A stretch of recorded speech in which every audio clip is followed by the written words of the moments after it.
눈보라가 서울을 뒤덮은 그날 밤.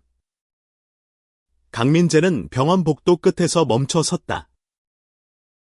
그의 손에는 이준혁이 남긴 마지막 편지가 쥐어져 있었고, 심장은 터질 듯이 뛰었다. 민재야. 미안해. 내가 돌아오지 못하면 너 혼자라도 살아줘. 민재는 편지를 다시 읽으며 눈물을 참았다. 이준혁. 그의 첫사랑이자 비밀스러운 연인. 그리고 군복무 중 갑작스레 사고로 세상을 떠난 남자. 민재는 준혁의 죽음이 단순한 사고가 아니라는 의심을 품고 있었다.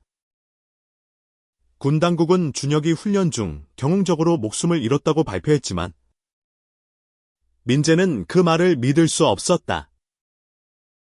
준혁은 늘 조심스러웠고 생존 본능이 강한 사람이었다. 무언가 잘못되었다. 민재는 26세. 서울에서 그래픽 디자이너로 일하는 평범한 청년이었다.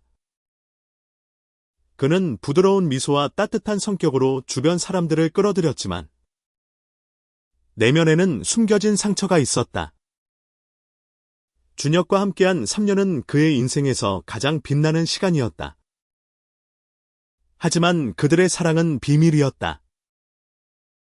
한국 사회에서, 특히 준혁의 보수적인 가정에서 그들의 관계는 받아들여질 수 없었다. 준혁은 29세. 군 복무를 마치기 직전의 중사였다. 그는 키가 크고 단단한 체격에 날카로운 눈매를 가졌지만 민재와 단둘이 있을 때는 세상에서 가장 부드러운 미소를 지었다. 그는 군 생활을 하며 늘 민재에게 편지를 썼다. 우리가 함께할 날이 올 거야. 기다려줘. 하지만 그 약속은 깨졌다. 민재는 병원 복도에서 준혁의 아버지 이창수 씨를 마주쳤다. 이창수. 60대 초반의 퇴역군인 출신 건설업자였다. 그는 준혁의 죽음을 영웅적인 희생으로 받아들이며 아들의 장례식을 준비하고 있었다. 우리 준혁이는 나라를 위해 목숨을 바쳤다. 그는 굳은 목소리로 말했다. 하지만 민재는 그의 눈에서 미묘한 불안을 읽었다. 이창수는 아들의 진실을 모르고 있었다. 민재는 준혁의 죽음에 얽힌 비밀을 파헤치기로 결심했다. 그는 준혁의 동료 병사인 김태훈을 만났다. 태훈은 27세. 준혁과 같은 부대에서 복무했던 친구였다. 그는 망설이며 입을 열었다. 준혁이 형사고가 아니었을지도 몰라. 그날 밤. 훈련 중 이상한 일이 있었어. 태훈의 말은 민재의 의심을 확신으로 바꿨다. 민재는 준혁의 소지품을 조사하기 시작했다. 준혁의 방에서 발견한 일기장에는 이상한 단서가 있었다. 부대 내에서 누군가 나를 주시하고 있다. 내가 아는 걸 그들도 안다. 민재는 이 문장을 읽으며 등골이 서늘해졌다. 준혁은 무언가를 발견했고 그로 인해 위험에 처했던 걸까? 민재는 준혁의 부대 근처로 찾아갔다. 눈 덮인 훈련장 근처. 그는 준혁의 마지막 순간을 상상하며 눈물을 흘렸다. 그곳에서 만난 한 노병은 민재에게 뜻밖의 정보를 주었다. 그날 밤. 준혁은 혼자 남아 어떤 문서를 정리하고 있었다. 그 문서가 사라졌지. 민재는 그 문서가 준혁의 죽음과 관련이 있을 거라 확신했다. 민재는 준혁의 죽음 뒤에 숨겨진 진실을 찾기 위해 더 깊이 파고들었다. 그는 태훈에게 부탁해 부대 내 연주를 통해 정보를 얻으려 했다. 하지만 태훈은 점점 더 불안해 보였다. 민재. 너무 깊이 들어가지 마. 위험해. 태훈의 경고에도 불구하고 민재는 멈출 수 없었다. 준혁을 잃은 슬픔은 그를 앞으로 나아가게 하는 유일한 힘이었다. 민재는 준혁의 아버지 이창수와 다시 만났다. 이창수는 민재를 준혁의 친구로만 알았지만 민재는 그의 눈을 보며 진실을 말하고 싶은 충동을 느꼈다. 아저씨. 준혁이와 저는 그냥 친구가 아니었어요. 하지만 그는 말을 삼켰다. 이창수의 굳은 표정은 민재의 용기를 꺾었다. 민재는 준혁의 죽음에 대한 진실을 알아낼수록 점점 더 위험한 상황에 빠져들었다. 어느 날 밤, 그의 아파트 문 앞에 익명의 편지가 놓여 있었다. 더 파헤치면 너도 위험하다. 민재는 두려웠지만 준혁을 위한 마음이 두려움을 이겼다. 그는 편지를 손에 쥐고 다짐했다. 준혁아, 너의 진실을 밝혀줄게. 약속해. 이야기는 이제 막 시작되었다. 민재의 여정은 사랑과 진실, 그리고 용기를 향한 싸움이 될 것이다. 민재는 준혁의 일기장을 다시 펼쳤다. 어두운 방 안. 창문 너머로 서울의 네온사인이 반짝였다. 일기장에는 준혁의 필체로 쓰인 단편적인 문장들이 그의 심장을 찔렀다. 누군가 나를 의심하고 있다. 내가 그들의 비밀을 알았다고 생각하는 걸까? 민재는 이 문장이 준혁의 죽음과 연결되어 있다고 확신했다. 그는 태훈을 다시 만났다. 태훈은 초췌한 얼굴로 커피숍 구석에 앉아 있었다. 민재. 진짜 위험하다니까. 부대에서 이상한 소문이 돌았어. 준혁이 형이 뭔가 중요한 걸 발견했대. 민재는 태훈의 손을 잡으며 물었다. 뭘 발견했는지 말해줘. 제발. 태훈은 망설이다가 입을 열었다. 부대 내에서 불법적인 무기 거래가 있었어. 준혁이 형이 그걸 알아낸 것 같아. 민재는 충격을 받았다. 준혁이 그런 위험한 비밀에 얽혔을 거라곤 상상도 못했다. 그는 준혁의 부대 근처에 있는 작은 창고로 향했다. 태훈이 준혁이 자주 그곳에서 혼자 시간을 보냈다고 했기 때문이다.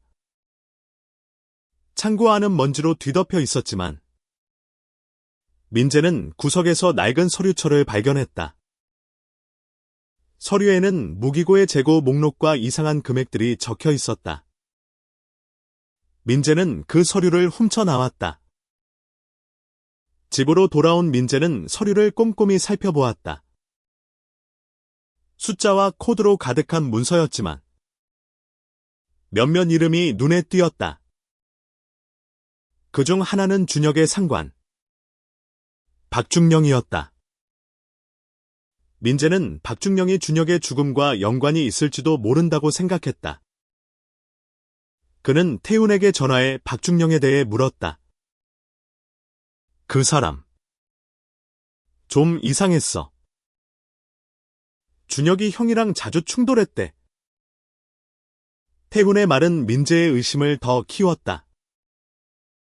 민재는 박중령을 직접 만나기로 했다. 그는 군부대 정문 앞에서 기다리며 초조하게 시간을 보냈다. 박중령은 50대 초반. 날카로운 눈매와 권위적인 태도를 가진 남자였다. 민재가 준혁의 죽음에 대해 묻자 박중령은 차갑게 대답했다. 그냥 사고였어. 너무 파고들지 마. 애송이. 그의 말투는 위협적이었다. 민재는 두려웠지만 준혁을 위해 물러설 수 없었다. 민재는 준혁의 아버지 이창수와의 관계도 점점 더 복잡해졌다. 이창수는 민재가 자꾸 준혁의 죽음을 캐묻는 걸 이상하게 여겼다. 너, 준혁이 친구라며. 왜 이렇게 집착하는 거지? 민재는 진실을 말하고 싶었지만 이창수의 보수적인 태도가 그를 주저하게 했다. 그날 밤, 민재는 준혁과의 추억을 떠올렸다. 한강변에서 함께했던 밤. 준혁이 그의 손을 잡으며 속삭였던 말들. 민재야. 언젠가 우리도 자유롭게 사랑할 수 있을 거야. 그 약속은 이제 영원히 지켜질 수 없는 꿈이 되었다. 민재는 눈물을 흘리며 다짐했다. 너를 위해서라도 진실을 찾을게. 민재는 태훈과 함께 부대 내 다른 병사들을 만나기 시작했다. 그들은 대부분 입을 다물었지만 한 병사가 조심스럽게 힌트를 주었다. 준혁이 형이 마지막으로 본 게 어떤 USB였어. 민재는 그 USB가 준혁의 죽음의 열쇠일 거라 확신했다. 그는 창고로 다시 돌아가 USB를 찾으려 했지만 누군가 그를 미행하고 있었다. 민재는 어두운 골목에서 발소리를 들었다. 뒤를 돌아보니 검은 그림자가 스쳐 지나갔다. 심장이 쿵쾅거렸다. 그는 집으로 달려가 문을 잠갔다. 하지만 두려움 속에서도 그는 멈추지 않았다. 준혁의 진실을 밝히는 건 그의 사랑을 지키는 유일한 방법이었다. 민재는 숨을 고르며 책상에 앉았다. 손에는 준혁의 일기장과 창고에서 찾은 서류철이 놓여 있었다. 그는 USB를 찾기 위해 다시 창고로 가야 했지만 미행당한 기억이 그를 망설이게 했다. 그래도 그는 준혁의 진실을 밝히지 않고는 숨을 쉴 수 없었다. 민재는 태훈에게 전화했다. 태훈, 나 좀 도와줘. 창고에 다시 가야 해. 태훈은 망설였지만 결국 동의했다. 둘은 밤늦게 창고로 향했다. 눈이 내리는 서울의 거리는 고요했지만 민재의 마음은 불안으로 가득했다. 창고 안에서 그들은 바닥을 뒤지며 USB를 찾았다. 마침내 낡은 상자 밑에서 작은 USB를 발견했다. 민재는 집으로 돌아와 USB를 노트북에 꽂았다. 화면에는 암호로 잠긴 파일들이 나타났다. 그는 준혁이 자주 썼던 비밀번호를 입력해봤지만 실패했다. 좌절감이 밀려왔지만 그는 포기하지 않았다.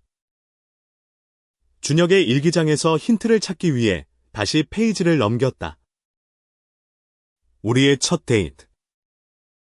한강에서. 민재는 그날을 떠올렸다. 준혁이 그의 손을 잡으며 속삭였던 날짜. 0523. 그는 0523을 입력했고 파일이 열렸다. 파일에는 부대 내 불법 무기 거래의 증거가 가득했다. 계약서, 송금 내역, 그리고 박중령의 이름이 여러 번 등장했다. 민재는 충격을 받았다. 준혁은 이걸 발견하고 위협을 느꼈던 것이다. 그는 즉시 태훈에게 전화해 이 사실을 알렸다. 태훈은 겁에 질린 목소리로 말했다. 민재, 이거 너무 위험해. 박중령이 알면 우리 다 죽어. 민재는 태훈의 말에 동의했지만 멈출 수 없었다. 그는 이 정보를 어떻게 처리해야 할지 고민했다. 경찰에 제출할까? 아니면 언론에 공개할까? 하지만 그 전에 그는 준혁의 아버지 이창수에게 진실을 알려야 한다고 느꼈다. 이창수는 준혁의 죽음을 영웅적인 희생으로 믿고 있었지만 민재는 그 믿음이 거짓 위에 세워졌다는 걸 알았다. 민재는 이창수를 만나기 위해 그의 집으로 향했다. 이창수는 민재를 보자마자 퉁명스럽게 말했다. 또 무슨 일이야? 왜 자꾸 우리 준혁이를 들쑤셔? 민재는 용기를 내어 말했다. 아저씨, 준혁이는 영웅이 아니에요. 그는 부대에서 비밀을 알았고, 그래서 죽은 거예요. 이창수는 믿을 수 없다는 듯 고개를 저었다. 그만해. 내 아들은 나라를 위해 죽었다. 민재는 USB를 보여주며 진실을 설명하려 했지만 이창수는 화를 내며 그를 쫓아냈다. 민재는 좌절했지만 포기하지 않았다. 그는 준혁의 죽음에 대한 진실을 세상에 알리기로 결심했다. 그는 익명으로 언론사에 USB의 내용을 제보했다. 하지만 그날 밤 그의 집 문이 거칠게 두드려졌다. 문 앞에는 낯선 남자가 서 있었다. 그는 박중령의 부하로 보였다. 너 그만 파헤쳐. 아니면 준혁이처럼 될 거야. 민재는 두려움에 떨었지만 준혁의 얼굴을 떠올리며 이를 악물었다.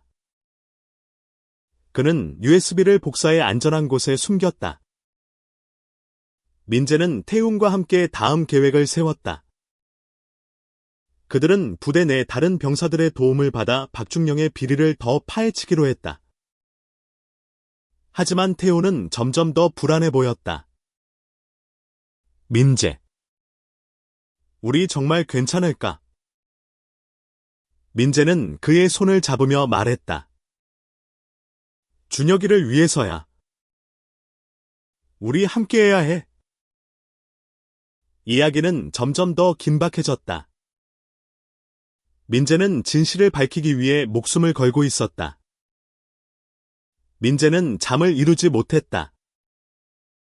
USB의 내용이 그의 머릿속을 맴돌았다.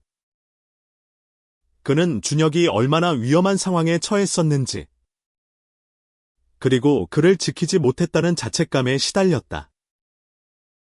하지만 이제 그는 준혁의 진실을 밝히는 것이 자신에게 주어진 마지막 임무라고 믿었다. 민재는 태웅과 함께 부대 내 다른 병사들을 만나 정보를 모았다. 그들은 박중령이 부대 내에서 비밀리에 무기 거래를 조직했다는 증거를 더 찾아냈다. 하지만 증거를 모을수록 위협도 커졌다. 민재는 집 근처에서 미행당하는 느낌을 자주 받았다. 어느 날, 그의 아파트 문에 또 다른 경고 편지가 붙어 있었다. 마지막 경고다. 멈춰. 민재는 두려웠지만 준혁의 미소를 떠올리며 용기를 냈다. 그는 태웅과 함께 언론사에 연락해 익명으로 자료를 보냈다. 하지만 언론사는 쉽게 움직이지 않았다. 증거가 더 필요해요. 이 정도로는 기사를 낼 수 없어요. 민재는 좌절했지만 포기하지 않았다. 그는 준혁의 동료 병사 중 한 명인 최영우를 만났다. 영우는 25세. 준혁과 가까운 친구였다. 그는 조심스럽게 말했다. 준혁이 형이 나한테 USB를 맡겼었어. 하지만 그날 밤 누군가 내 짐을 뒤졌어. 민재는 영우의 말을 듣고 또 다른 단서를 찾았다. 그는 준혁이 마지막으로 훈련했던 장소를 다시 방문했다. 눈 덮인 훈련장은 고요했지만 민재는 그곳에서 준혁의 흔적을 느꼈다. 그는 훈련장 근처의 작은 창고에서 또 다른 서류를 발견했다. 거기에는 박중령과 외부 인물들 간의 이메일이 포함되어 있었다. 민재는 이걸 언론사에 보내면 기사를 낼 수 있을 거라 확신했다. 하지만 그 순간 민재는 뒤에서 기척을 느꼈다. 돌아보니 박중령의 부하로 보이는 남자가 서 있었다. 너 정말 끈질기구나. 남자는 민재를 위협하며 서류를 뺏으려 했다. 민재는 필사적으로 저항하며 서류를 지켰다. 싸움 끝에 그는 간신히 도망쳤지만 팔에 상처를 입었다. 민재는 집으로 돌아와 상처를 치료하며 생각에 잠겼다.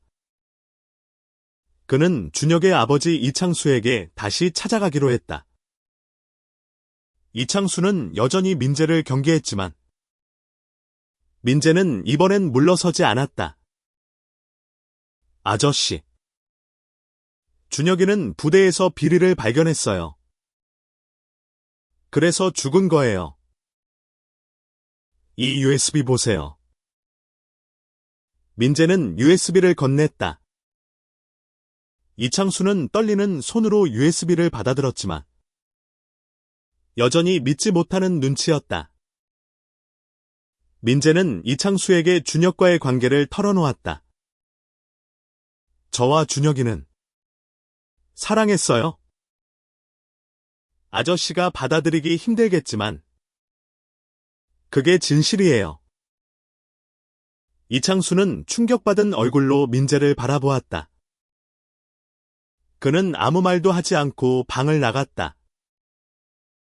민재는 그의 반응에 상처받았지만 희망을 잃지 않았다.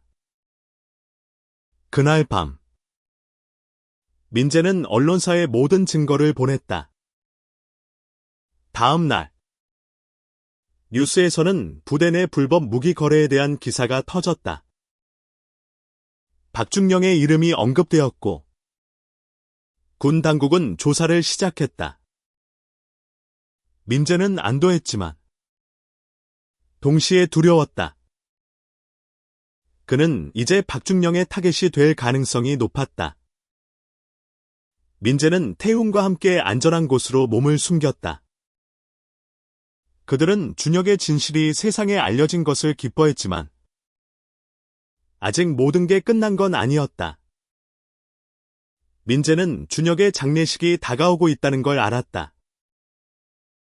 그는 그곳에서 이창수와 다시 마주해야 했다. 민재는 숨을 곳을 찾아 태훈의 집에 머물렀다. 뉴스가 퍼지면서 세상은 뒤흔들렸지만 민재의 마음은 여전히 무거웠다. 준혁의 장례식이 내일로 다가왔다. 그는 이창수와의 마지막 대화를 떠올리며 가슴이 아팠다. 이창수가 자신과 준혁의 관계를 어떻게 받아들일지 그는 알 수 없었다. 태우는 민재를 다독였다. 민재, 너 충분히 잘했어. 준혁이 형도 너를 자랑스러워할 거야. 하지만 민재는 고개를 저었다. 아직 부족해. 이창수 아저씨가 진실을 받아들이지 않으면 준혁이는 영원히 오해받은 채로 남아. 민재는 장례식에 갈 준비를 했다. 그는 준혁이 좋아했던 검은 코트를 입고 그의 편지를 품에 안았다. 장례식장은 서울 외곽의 조용한 사찰에 마련되었다. 눈이 내리는 가운데 민재는 장례식장 입구에서 이창수를 마주쳤다. 이창수는 민재를 보자 굳은 표정을 지었다. 여기 왜 왔나? 민재는 떨리는 목소리로 말했다. 준혁이를 보내주고 싶었어요. 그리고 아저씨께 드릴 게 있어요. 그는 준혁의 일기장을 건넸다. 이걸 읽어보세요. 준혁이가 어떤 사람이었는지, 무슨 생각을 했는지, 다 여기에 있어요. 이창수는 일기장을 받아들었지만 아무 말도 하지 않았다. 장례식은 엄숙하게 진행되었다. 민재는 준혁의 영정사진을 보며 눈물을 참았다. 그는 준혁과의 추억을 하나씩 떠올렸다.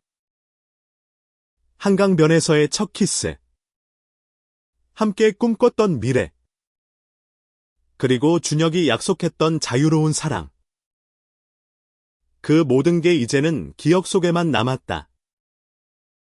장례식이 끝난 후 민재는 이창수와 단둘이 남았다. 이창수는 일기장을 손에 쥐고 조용히 말했다. 너 말대로 준혁이가 그런 비밀을 알았다면 왜 나한테 말하지 않았을까? 민재는 눈물을 흘리며 대답했다. 아저씨를 보호하고 싶었을 거예요. 준혁이는 늘 가족을 먼저 생각했어요. 이창수는 민재를 바라보며 처음으로 부드러운 표정을 지었다.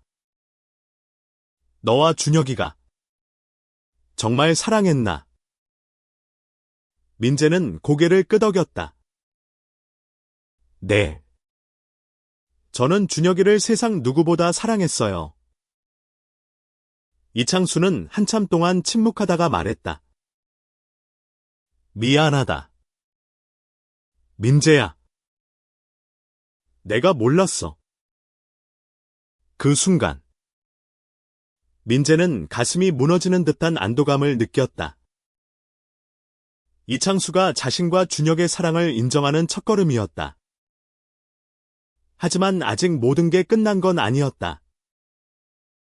박준영은 여전히 잡히지 않았고 민재는 그의 위협이 계속될 거라 예상했다. 민재는 태웅과 함께 다음 단계를 준비했다. 그들은 군 당국의 조사에 협조하며 증거를 제출했다.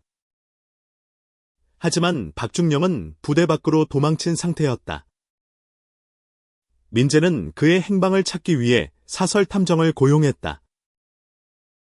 탐정은 박준영이 서울 외곽의 한 창고에 숨어 있다는 정보를 주었다. 민재는 위험을 무릅쓰고 그 창고로 향했다. 그는 준혁의 진실을 완전히 밝히기 위해 마지막 싸움을 준비했다. 창고 안에서 그는 박준영과 마주쳤다. 박준영은 차갑게 웃으며 말했다. 너 같은 애가 뭘 할 수 있겠나? 민재는 이를 악물며 대답했다. 준혁이를 위해서라면 뭐든 할 수 있어요. 창고는 어둡고 축축했다. 민재는 박준영을 마주하며 심장이 터질 듯 뛰었다. 그는 준혁의 편지를 품에 안고 있었다. 그 편지는 민재에게 용기를 주는 유일한 힘이었다. 박준영은 비웃으며 말했다. 너 준혁이처럼 영웅놀이 하려는 거야. 그 녀석도 결국 이렇게 됐지. 민재는 분노로 떨리는 목소리로 대답했다. 준혁이는 영웅이었어요. 당신 같은 사람이 그의 진실을 덮으려 해도 저는 절대 포기하지 않을 거예요. 박준영은 민재를 향해 다가왔지만 그 순간 경찰 사이렌 소리가 들렸다. 민재가 미리 연락해둔 탐정이 경찰을 불렀던 것이다. 박준영은 도망치려 했지만 경찰에 체포되었다. 민재는 안도하며 그 자리에 주저앉았다. 그는 준혁의 편지를 꺼내 다시 읽었다. 민재야. 내가 없어도 너는 강해질 거야. 민재는 눈물을 흘리며 미소 지었다. 준혁아. 나 했어. 너의 진실을 지켰어. 경찰 조사는 빠르게 진행되었다. 박준영은 불법 무기 거래와 준혁의 죽음에 연루된 혐의로 기소되었다. 뉴스는 그의 체포 소식으로 가득 찼다. 민재는 이 모든 게 준혁의 희생 덕분이라고 생각했다. 그는 준혁의 무덤을 찾아가 조용히 말했다. 이제 편히 쉴 수 있어. 민재는 이창수와 다시 만났다. 이창수는 이제 준혁의 일기장을 다 읽은 상태였다. 그는 민재에게 말했다. 준혁이가 너를 얼마나 사랑했는지 알겠더라. 내가 너무 늦게 알아서 미안하다. 민재는 이창수의 손을 잡으며 말했다. 아저씨. 준혁이도 아저씨를 사랑했어요. 이창수는 민재를 집으로 초대했다. 그들은 함께 준혁의 사진을 보며 추억을 나눴다. 이창수는 민재에게 준혁의 군복을 건넸다. 이건 내가 가져. 준혁이도 그걸 원했을 거야. 민재는 군복을 품에 안으며 눈물을 흘렸다. 민재는 준혁의 진실을 밝힌 후 자신의 삶을 돌아보았다. 그는 준혁과의 사랑을 숨기지 않기로 결심했다. 그는 SNS에 자신과 준혁의 이야기를 올렸다. 우리는 사랑했고 그 사랑은 진실이었다. 그의 글은 많은 사람들에게 감동을 주었다. 민재는 태웅과 함께 새로운 프로젝트를 시작했다. 그들은 군대 내 부패를 고발하는 캠페인을 준비했다. 민재는 준혁의 죽음이 헛되지 않도록 그의 이름으로 정의를 실현하고 싶었다. 하지만 민재는 여전히 준혁의 빈자리를 느꼈다. 그는 한강변을 걸으며 준혁과의 추억을 떠올렸다. 준혁아. 네가 없어도 나는 계속 살아갈게. 내가 원했던 대로. 민재는 하늘을 올려다보며 미소 지었다. 이야기는 이제 마지막 장으로 향하고 있었다. 민재는 준혁의 사랑과 진실을 가슴에 품고 새로운 삶을 시작하려 했다. 민재는 한강변에 서서 준혁의 편지를 다시 읽었다. 바람이 차가웠지만 그의 가슴은 따뜻했다. 준혁의 진실이 세상에 알려졌고 박준영은 법의 심판을 받았다. 하지만 민재에게 가장 중요한 건 이창수의 변화였다. 이창수는 이제 민재를 가족처럼 받아들였다. 민재는 이창수와 함께 준혁의 무덤을 찾았다. 그들은 함께 꽃을 놓고 조용히 기도했다. 이창수는 말했다. 민재야. 내 덕분에 내 아들을 제대로 알게 됐어. 고맙다. 민재는 눈물을 글썽이며 대답했다. 아저씨.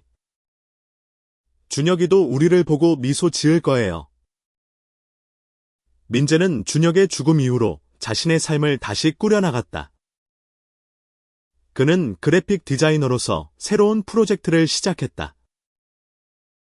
그는 준혁의 이야기를 바탕으로 한 그래픽 노벨을 그리기 시작했다. 그 책은 그들의 사랑과 준혁의 용기를 세상에 알리는 매개체가 되었다. 민재는 태웅과 함께 캠페인을 이어갔다. 그들은 군대 내 부패를 고발하며 다른 피해자들이 목소리를 낼 수 있도록 도왔다. 민재는 준혁의 이름으로 장학금을 만들었다. 이준혁 장학금은 군 복무 중 어려움을 겪는 청년들을 지원하는 기금이었다. 어느 날, 민재는 한강변에서 한 소년을 만났다. 소녀는 민재의 SNS 글을 읽고 찾아왔다고 했다. 저도 사랑하는 사람이 있지만 말할 용기가 없어요. 민재는 소년의 어깨를 토닥이며 말했다. 너무 두려워하지 마. 사랑은 숨길 게 아니야. 민재는 자신의 이야기를 세상과 나누며 점점 더 강해졌다. 그는 준혁과의 사랑이 자신을 정의하지 않는다고 생각했다. 하지만 그 사랑은 그의 인생에서 가장 큰 힘이었다. 그는 매일 밤 준혁의 사진을 보며 속삭였다. 고마워. 준혁아. 너 덕분에 내가 여기까지 왔어. 민재의 그래픽 노벨은 출간 후 큰 반향을 일으켰다. 사람들은 그의 이야기에 공감했고, 많은 이들이 자신의 사랑을 드러낼 용기를 얻었다. 민재는 준혁의 죽음이 단순한 비극이 아니라 변화를 가져오는 시작이었다고 믿었다. 마지막으로 민재는 이창수와 함께 준혁의 생일을 기념했다. 그들은 한강변에 모여 준혁이 좋아했던 노래를 들으며 추억을 나눴다. 이창수는 민재의 손을 잡으며 말했다. 너는 내 아들이 사랑한 사람이야. 그걸로 충분해. 민재는 하늘을 올려다보며 미소 지었다. 그는 준혁의 사랑이 영원히 자신 안에 살아있다고 느꼈다. 그리고 그 사랑은 그를 앞으로 나아가게 하는 빛이었다.